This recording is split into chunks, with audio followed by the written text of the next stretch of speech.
Werner Grock's Infinity Pool is a careful and complex meditation on poetry itself.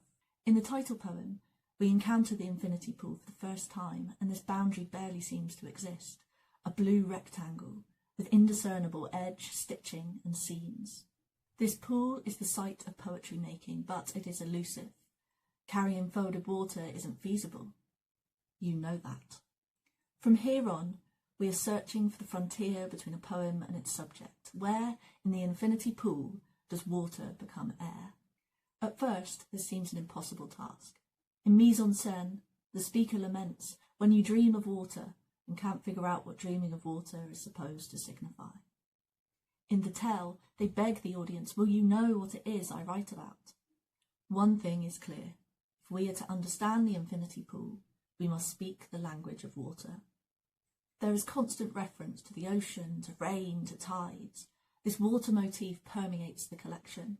The Atlantic Ocean is a character in its own right, introduced in Un Paul Gorme, The Blue Rectangle, and recurring in a series of paired portraits. Imagine the Atlantic as different types of work, where water is pushed to the fore and its symbolic meaning constantly invented and exhausted. The centrepiece of this collection is the expansive still life in marble, which follows a sculptor with his latest creation.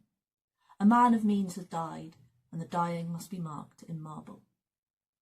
Immediately, art is a tool of remembrance and preservation, and we've encountered this sentiment already in mise en scène, when summers are words typed in black ink.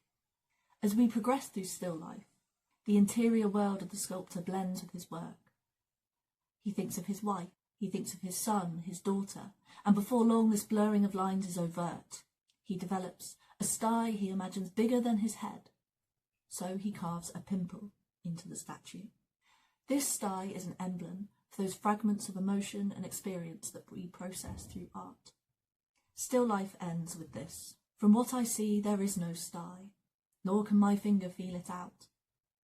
You could feel nothing, or not much, unless it's a sore eye you lift your hand to.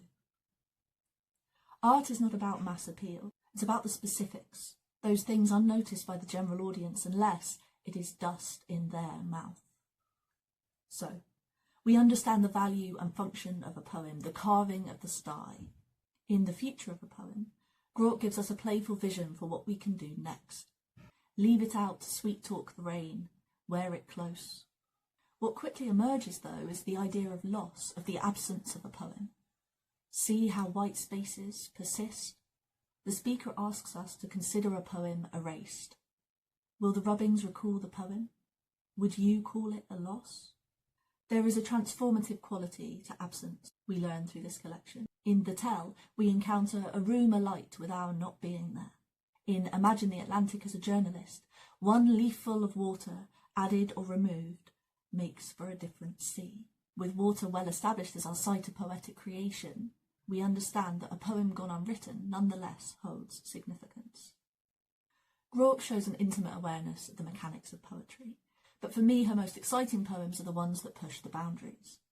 Only 2 lines long, ending without a poem, is the shortest piece in the collection. Why rust patches on the evening sky? It's not as if I didn't use the day.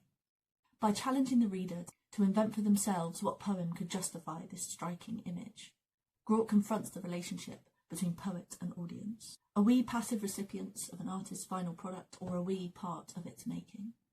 Grock brings us to the edge of how little a poem can be. The prose poem Introduction is about a 1951 Western Union telegram. I'd read this poem for you now, swears the speaker, except it doesn't exist. She can't do it. We've seen a poem with no subject, and now a subject with no poem. It's a strange admission to make, I'm unable to sweet-talk it into a poem. But it turns out to be a liberatory one. With all formalities dropped, the screen between poet and audience evaporated, Grock can go about finishing the collection. The speaker of Infinity Pool yearned to magic my body through my own fourth wall. And so we come to the poem, My Own Fourth Wall. This is a reckoning between us and the speaker and the game of poem we're playing here. This is the making of a poem where both poet and audience prove elusive. But ultimately, Grock promises us this.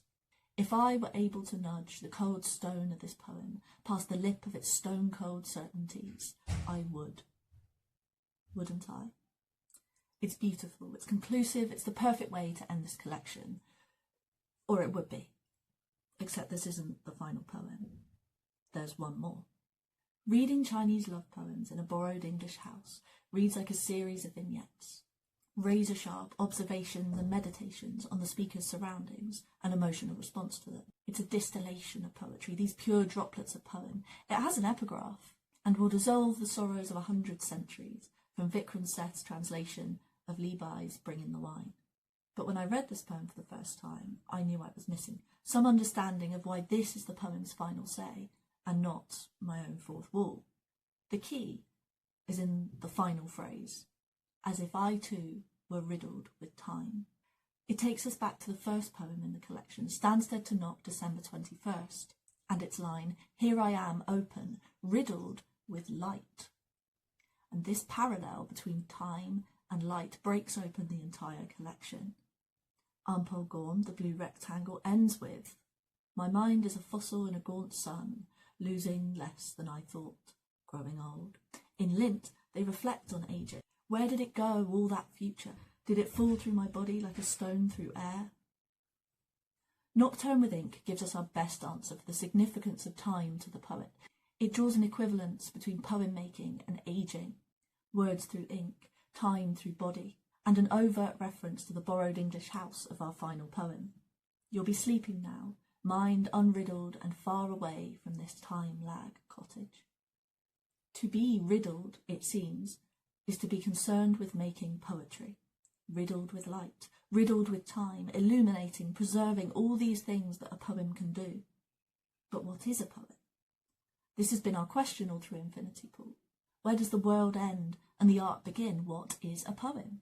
I read Li Bai, the same moon, give or take, the self-same solitude. It tells us this. Poetry is a deeply inherited practice. We receive form and language and ways of feeling from the poets that came before us. And what we write is preserved in writing. We are preserved in writing. I live in writing. Vona Grauch's Infinity Pool is a vision of poetic intent that dissects the art form with care and intimate knowledge. It is a deft, thoughtful collection that bears reading and rereading, whose waters will wash up something new every time. If you take anything from this review, let it be this. Dive in. To the Infinity Pool, to poetry making. Dive in.